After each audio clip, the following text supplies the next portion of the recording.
மக்களவைத் தேர்தலின் கள நிலவரங்களை அந்தந்த மாநிலங்களிலிருந்து நேரடியாக வழங்கும் நியூஸ் 18 தமிழ்நாடு அங்கு பின்பற்றப்படும் பாரம்பரியத்தையும் படம் பிடித்து வருகிறது. அந்த வகையில் உத்தரப்பிரதேச மாநிலம் வாரணாசியில் கங்கை நதியை ஒட்டியுள்ள மணிகர்ணிகா மயானத்திலிருந்து செய்தியாளர் ரகுவரன் தரும் கூடுதல் தகவல்களை தற்போது பார்க்கலாம். நான் தற்போது பாத்தீங்கன்னா சரியா உத்தரப்பிரதேச மாநிலம் வாரணாசியில் இருக்கக்கூடிய கங்கை ஆற்றின் கரையில இறுதி சடங்குகள் நடக்கக்கூடிய இடத்துல தான் நம்ம இருக்கிறோம்.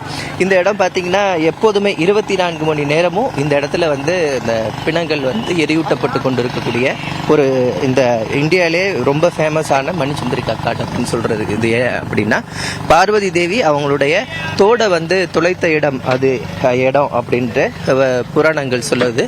அதனால இங்க பாத்தீங்கன்னா எப்போதும் 24 மணி நேரமும் இந்த இறுதி நிகழ்வுகள்லாம் இங்க நடக்கும். அதுக்கான ஏற்பாடுகள்லாம் நீங்க பார்க்கலாம். நிறைய திரைப்படங்கள்ல தான் பார்த்திருப்போம். ஆனா இப்போ நேர்ல இதனுடைய காட்சிகள்லாம் நம்ம பார்க்க முடிகிறது.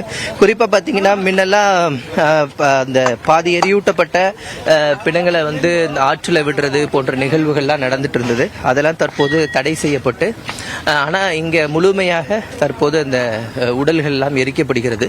எரிக்கப்பட்டாலும் அதில் உடலில் இருக்கக்கூடிய ஒரு சில பாகங்களை மட்டும் எடுத்து இன்னும் கங்கை ஆற்றில் கரைக்கக்கூடிய நிகழ்வானது இங்கே நடந்துகிட்டே தான் இருக்கு. கிட்டத்தட்ட பாத்தீங்கன்னா ஒரு 84 படித்துறைகள் இது போன்ற இருக்கிறது. இதுல 2 படித்துறைகள்ல தான் இந்த போன்ற எரியூட்டப்படுகின்ற இறுதி நிகழ்வுகள்லாம் நடைபெறுது. குறிப்பா பாத்தீங்கன்னா ஹரிச்சந்திரா காட் அப்படின்னு சொல்லிட்டு இன்னொரு இடம் இருக்கு.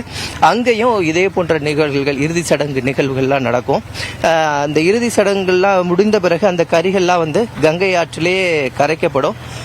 மீதி உடல் பாகங்கள்லாம் பாத்தீங்கன்னா இப்படியே பொதுவெளியிலே விடப்படுது. அதுல இது போன்ற நாய்கள்லாம் கடிச்சு சாப்பிடக்கூடிய நிகழ்வுகளையும் நம்மளால பார்க்க முடிகிறது.